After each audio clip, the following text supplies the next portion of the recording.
Ashwin, having been a part of a few bio bubbles over the last 6 months, have you felt mental fatigue at all? And if yes, how have you kind of gotten over it? Look, the first part of my tour to Australia, my family, not first part, the whole Australian tour, my family was with me. And even during the IPL, I got them over for the second half of the tournament. But this tour, not got them here because I've used rotation policy and left them at home so that they get a break. But I think without them around, it can be incredibly hard. Yes, we get larger hotel spaces. We do get our entertainment area. We bond much better. One thing that I must say is standing out is the fact that because of this bio bubble, the players are getting together more often than what it was ever in the past. So I think the team bonding is like gotten better. But I am also sure that a lot of people feel a little bit of boredom and feeling lonely and all that. It'll be nice if they come out and seek some help. But for me to manage it has been mostly around watching stuff on online, reading books, and also doing a little bit of yoga and meditation stuff. Nikhil from PTI. Ashwin, congratulations on your 400th wicket landmark, and you've already spoken about it. I just want to know 619 Anil Kumble. Are you looking at that record still, or it's still a long way to go for you? I mean, if you look at it pragmatically, it's 218 wickets away. But for me, I stopped thinking about all those landmarks now a long time ago. It's been about what I can do, how I can get better, what more can I offer to the team. Because every time you come back into this setup, especially now that I'm playing only Test cricket and not playing the other formats, it's very important for me to come back with something that I can offer to the team every single time. So I'm looking to get better as an individual and as a cricketer every single day, not looking at what's lying ahead. That's probably one of the reasons why I'm really happy and enjoying my game at probably the best I have done in the last 15 years. So I'd like to continue this phase, not think about anything else ahead of me. Rika Roy and then Kushan Sarkar. Ashwin, massive congratulations to you for your 400th wicket, and I wish that you reach the double figure in double quick time. Well, my question really is about the tweets that you sent out yesterday. I think your fans and a lot of people who follow you want to know a little more. Would you like to shed some light? Was it really cryptic? It was very cryptic. I'm really surprised because I went through my timeline and I found it had a lot of quote tweets and retweets. If people didn't understand, I don't know what on earth they were doing, quote tweeting and retweeting it. Look, I think it's very simple. I've always wanted to talk about this at some stage, but I thought it was very pertinent because if some of us went to a shop and you want to buy a product, I'll just ask you a question, Rika. What do you do if somebody introduces new toothpaste or soap or something? Well, I actually evaluate it. I mean, I am a person who Googles a lot, and I kind of. Fine. Would you give it a test? Would you? For buying, I make my own decision. Yeah. Correct, but you would obviously. Yeah, you would obviously buy it and then decide whether you like it or not, right? Not necessarily. I could probably evaluate even before buying. Oh, that's wonderful to know because that's exactly what I want people to do. Because these are at least products. You can at the most you can go wrong by buying them and finding out they are bad or good. But I think with respect to thoughts being put across and planted to people is something that's really, I find it extremely hilarious and heinous to a point where you have a thought process and you want everybody to follow that and want to think that and also make it a conditioning. Because with thoughts what happens is you condition people to believing in a certain way. So you watch a match, you watch India win the game. At most everybody is saying, hey, I'm happy, India won the game. It's a great feeling. But you don't want people to go back home and say, India is not winning the game, yeah. It's the pitch that's winning the game. So that's not what I want people to do. And I know anyway that's going to come up. And these are conditioning that's happening. And it's happened for a long time. When are we even going to wake up to it?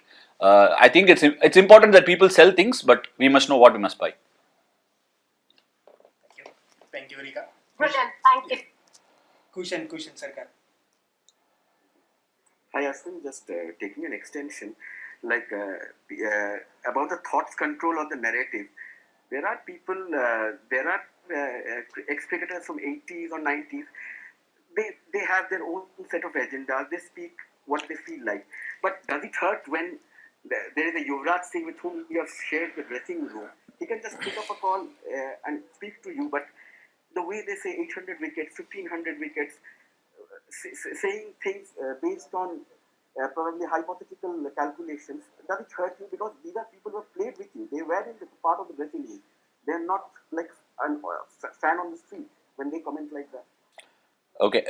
Look, the reason behind my tweets were definitely not in context with anybody in particular. And when I read Uipa's tweet, I actually didn't get affected at all, to be honest, because I didn't find like he was, telling us anything or trying to suggest or anything. It just felt like a really, really plain tweet of saying these people were good and whatever, however you want to perceive it. But for me, the state of mind I am in right now, I didn't find it to be, anything wrong or anything, what to say, an agenda driven or nothing like that. I know Uvipa for a very, very long time and I have the utmost respect for him. But with respect to your agenda driven thoughts and all that, this is exactly what my tweets were meaning. Some of us or some people amongst us tend to buy the stuff that people sell. And I do not know the reason behind why certain people sell certain things, but it's clear. It's just a perception of what happens, and for me, I want to protect, or at least I want to try and put it out there that people who know me or who watching me talk at least realize that without their knowledge, they are actually being hypnotized to believing what they are buying. We'll take a couple of more questions from Indian press and then move to UK press. Harit Joshi and Gaurav Gupta. Hi Ashwin, congrats on the landmark. Thank you. You think this has been your best phase ever, in terms of contributing with the ball and bat and wherever, different phases of the match?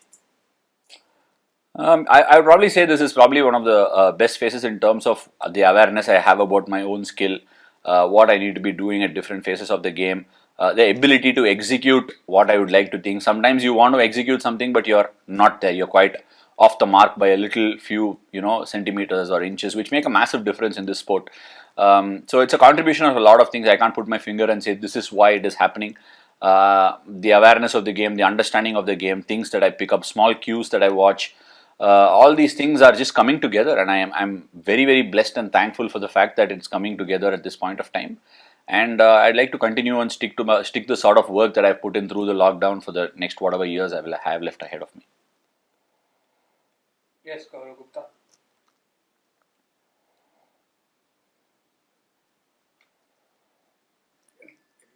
Yeah, congratulations, Ashwin, for your wonderful feat. Thanks, what I wanted to ask you was that, having just achieved this landmark in a test match, which finishes like this, and then there's so much controversy around the pitch.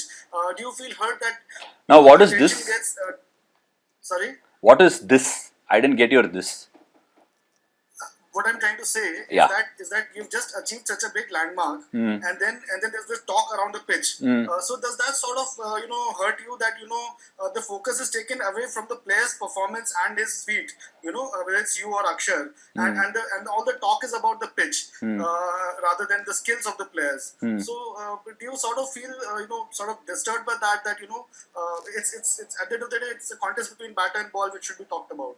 I'm absolutely not disturbed with things being taken away from the context, because this is what's been happening for the last decade, and if not more. And that is why I put out the tweets that I did yesterday. I think people need to get the context of what's happening here.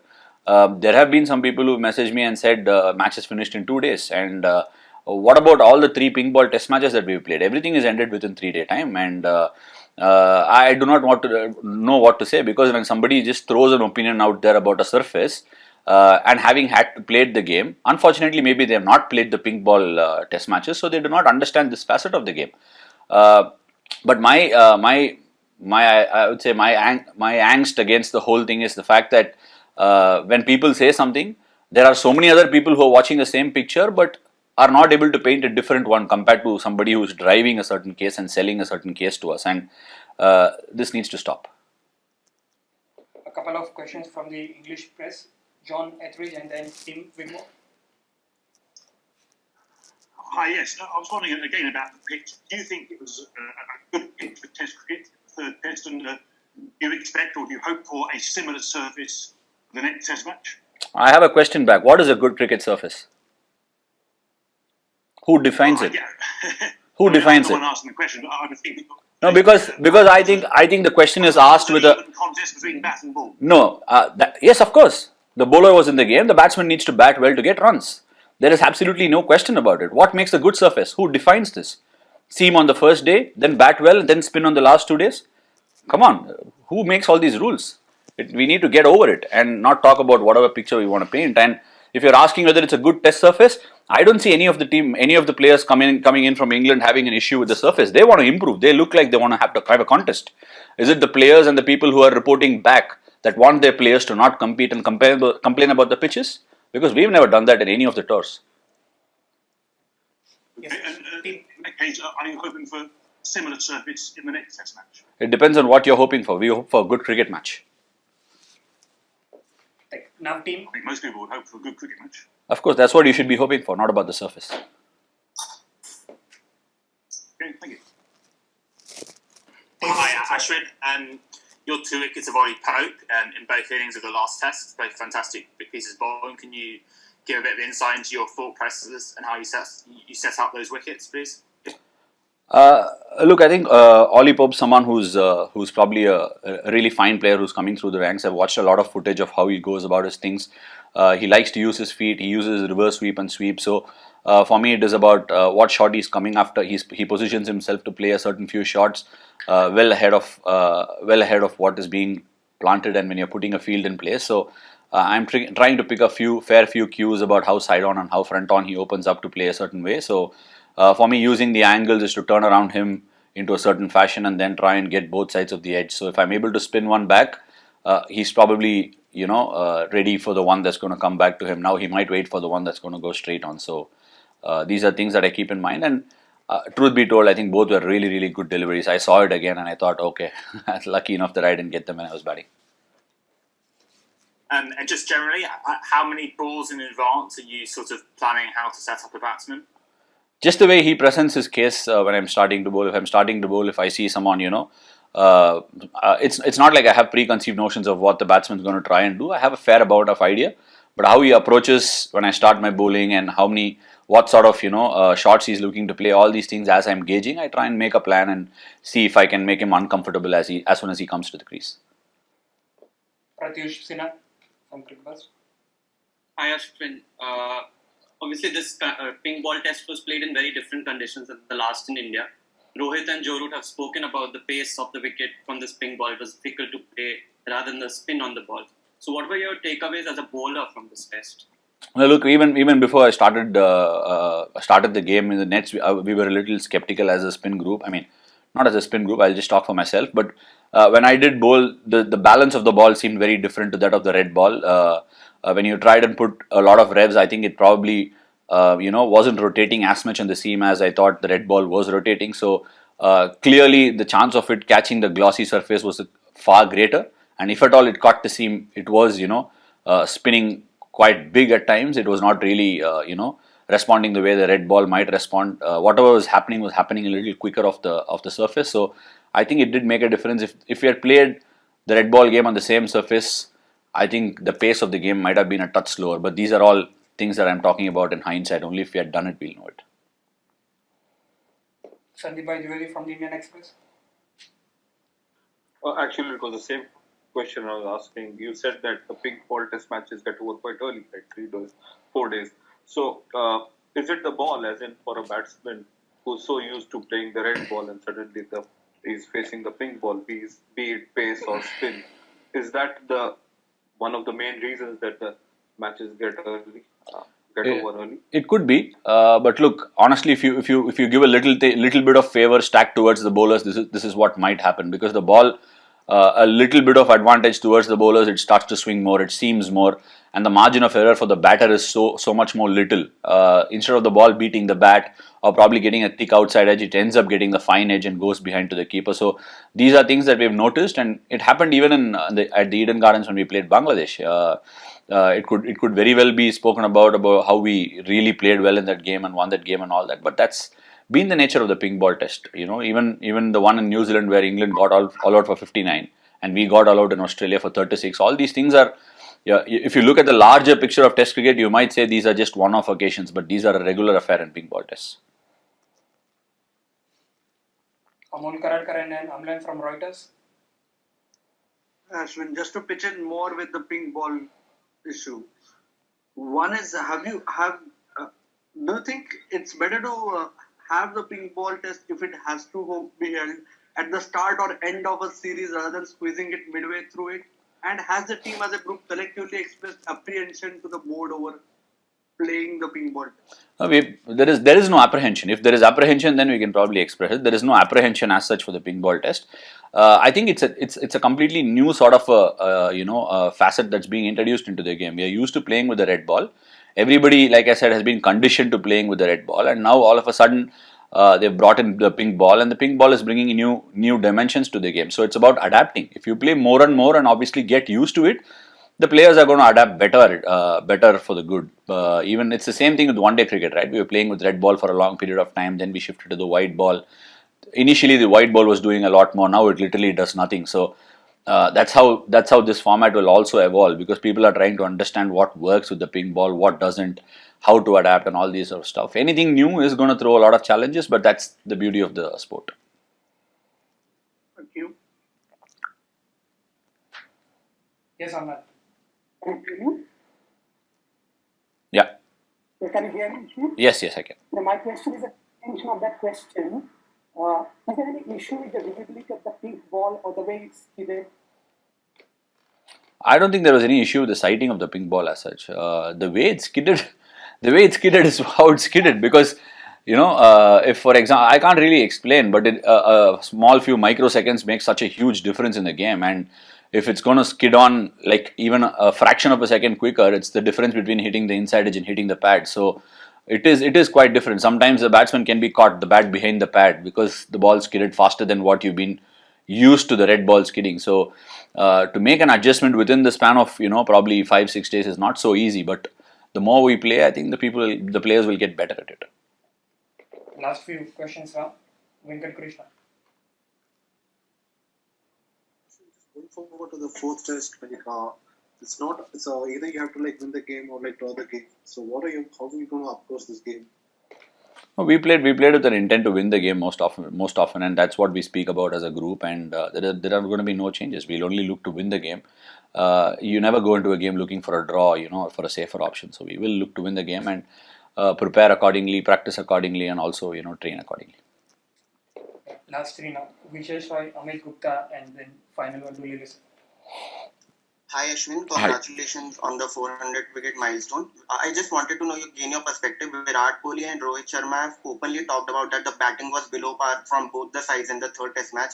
I just wanted to know that blaming the pitch, do you think that blaming the pitch is an easy resort rather than introspecting and blaming your own batting? Because a lot of former cricketers, English cricketers I might say, have criticized the pitch. Do you think the whole point of cricket is that there needs to be a contest between bat and ball? So if there is a match in which bowlers have a slightly upper hand, so what is the problem in that? And do you think there needs to be introspection about the batting rather than blaming the pitch? Okay, that's quite a long question. Look, I think I've said this in the past also. I think everybody is entitled to their opinion, and I'm not here to say your opinion is wrong or your opinion is right. But the fact remains that the talk around the surface is just getting out of hands. Yeah, because why would you talk about surface and sell that to us time in and time out? Has there been any instance where the surface has been spoken about when any other place, any other country we played games in? It is. I don't know if we find it very, very funny that when they speak about the surface, it immediately gets quoted all over in our press, and that is the issue here, because there have been instances when we went to New Zealand, both tests got over within 5 days. A total of 5 days for 2 test matches, and now nobody quoted it. And there is a video that's doing the rounds where Virat in South Africa is saying, "I am not here to talk about the pitch, and I am not comforting my boys with regards to that." And that is how we've been taught to play cricket, and I don't know why we indulge such thoughts and promote such thoughts, and that's why I say, let them sell it. Buying is always our choice. Final two now. Amit Gupta.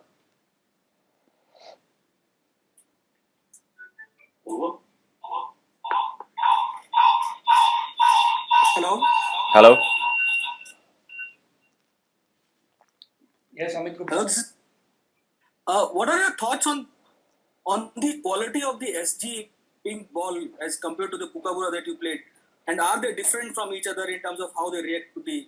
You mean the SG pink ball and the Kookaburra pink ball? Is that what you're asking? Yeah. I don't think there is enough sample size to be able to compare both, because I played only a grand 2 days of pink ball cricket with the Kookaburra and the same with the SG. So the surfaces have been different conditions, different dynamics to the ball. But I think what I realized with the pink ball in Australia was that it definitely aided more bounce and pace off the surface than the red one, and here also it is the same.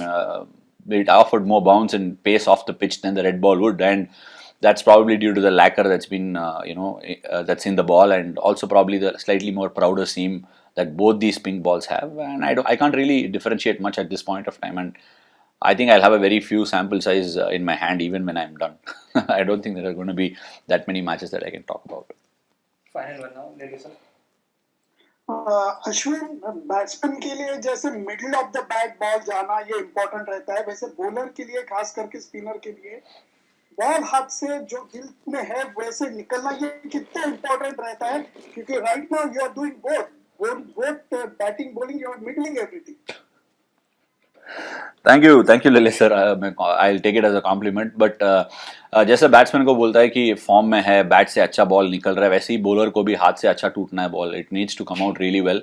सो वो जो है वो feel है, वो practice से नहीं बनता है. वो प्रैक्टिस आप कितना भी करोगे, वो मैच में आके वो करने में बहुत फ़र्क है. So match time is very very important for a spinner. So मेरा जो टाइम मिला है ये कोविड के बाद और जो मैचेस मिला है वो सब एक साथ इट्स गोइंग टुगेदर. IPL में भी ज़्यादा बॉलिंग किया मैंने, और उसके पहले भी सारे बॉल के साथ बॉलिंग किया मैंने. सो all in all, the way it's coming out of the hand is something that I should be happy with, and as a bowler, I'm at ease with myself. क्या बात है. Thank you.